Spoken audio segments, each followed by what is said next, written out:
Why should one invest? Before we address this question, let us understand what would happen if one chooses not to invest. Let us assume you earn rupees 50,000 per month and you spend rupees 30,000 towards your cost of living, which includes housing, food, transport, and medical, etc. The balance of rupees 20,000 is your monthly surplus. For the sake of simplicity, let us ignore the effect of personal income tax in this discussion. To drive the point across, let us make a few simple assumptions. The employer is kind enough to give you a 10% salary hike every year.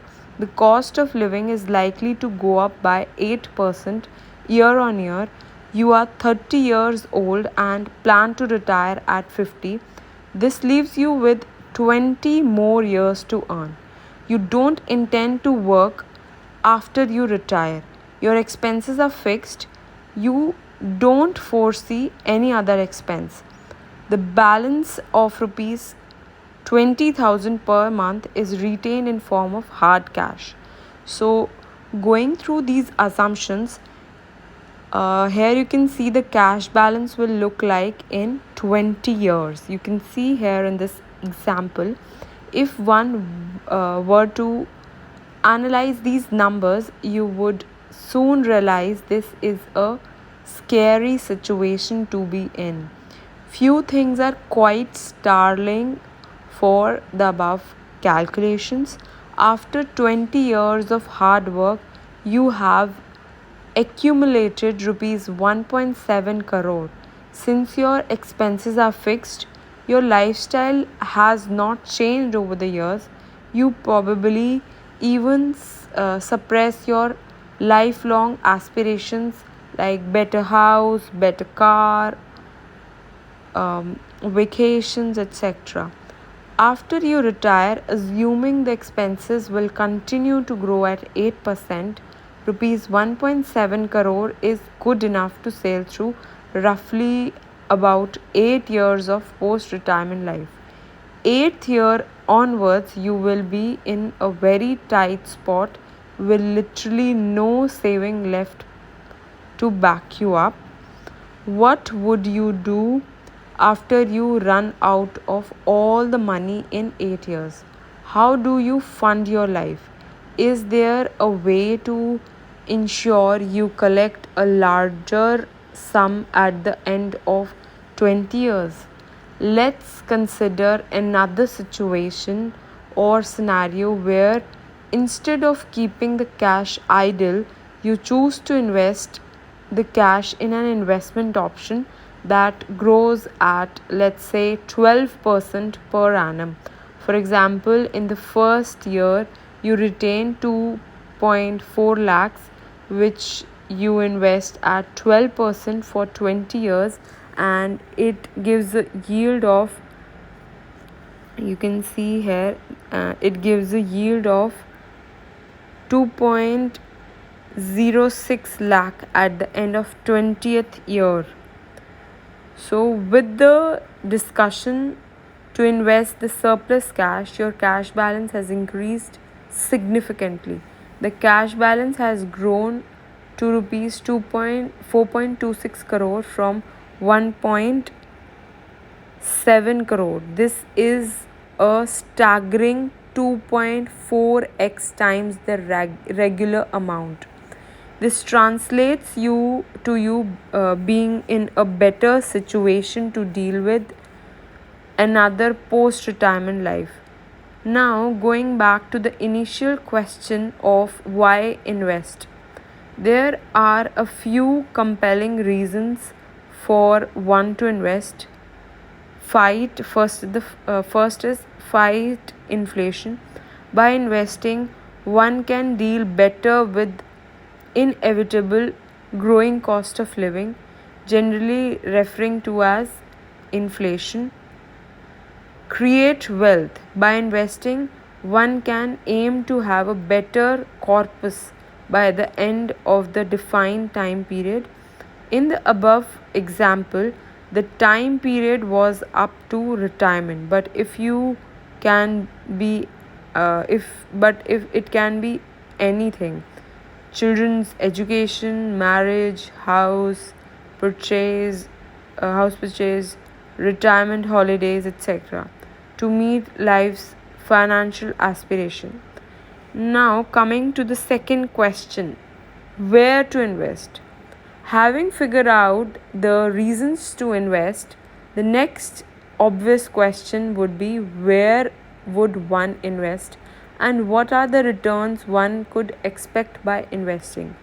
When it comes to investing, one has to choose an asset class that suits the individual's risk and return temperament. An asset class is a category of investment with particular risk and return characteristics. The following are some of the popular asset classes. First is fixed income instruments, second is equity, third is real estate, fourth is commodity. Fixed income instrument. So these are investable instruments with minimal risk to the principal, and the return is paid as an interest to the investor based on the particular what we say fixed income instrument. The interest paid could be quarterly, semi annually, annual intervals, etc. At the end of the term of deposit, also known as the maturity period, the capital is returned to the investor. Typical fixed investment includes fixed deposit offered by bank. Second is bond issued by the government of India. Third is bonds issued by government related agencies like HUDCO, NHAI, etc. Bond issued by corporates. As of June 2014, the typical return from the fixed income instrument varies between 8% and 11%. Now, coming to the second asset class, that is equity. Investment in equities include buying shares of publicly listed companies. The shares are traded on the Bombay Stock Exchange and the National Stock Exchange. When an investor invests in equity like a fixed income instrument, there is no capital guarantee. However, as a trade off, the return from equity investment can be handsome. Indian equities have generated return close to 14% and 15% over the past 15 years. Investing in some of the best and well run Indian companies has yielded over 20% CAGR in long term. Identifying some investment opportunities requires skills, hard work, and patience. Taxation on equity investment held for more than 365 days is taxed at 10% if the gains are more than 1 lakh starting from 1st April 2018. Previously, such investments were tax free. This is comparatively lower rate of taxation than other asset classes. Now, coming to the third category, that is the real estate. Real estate investment include transacting, buying and selling commercial and non-commercial land. Typical examples would include transacting in sites, apartments, and building commercial buildings. So there are two income streams from real estate investment, namely rental income and capital appreciation of the investment amount. The transaction procedure can be quite complex, involving legal verification of documents. The cash outlay in real estate investment is usually quite large. There is no official matrix to measure the returns generated by real estate. Hence, it would be hard to comment on this. Now, coming to the last and the fourth category, that is the commodity, bullion. Investments in gold and silver are considered one of the most popular investment avenue. Gold and silver over the long term period has appreciated. Investments in these metals have yielded a CAGR return of approximately 8% over the last 20 years. There are several ways to invest in gold and silver. One can choose to invest in form of jewelry or exchange traded fund ETF. Going back to our initial example of investing the surplus cash, it would be interesting to see how much one would have saved by the end of 20 years, considering he has invested in any one fixed income, equity, or bullion. By investing in fixed income at an average rate of 9% per annum, the corpus would have grown to rupees 3.3 crores. Investing in equity at an average rate of 15% per annum, the corpus would have grown to rupees 5.4 crore.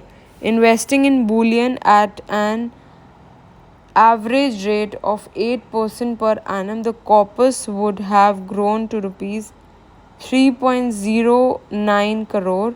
Clearly, equity tend to give you the best returns, especially when you have a multi-year investment perspective. So, investments optimally should be a strong mix of all asset classes.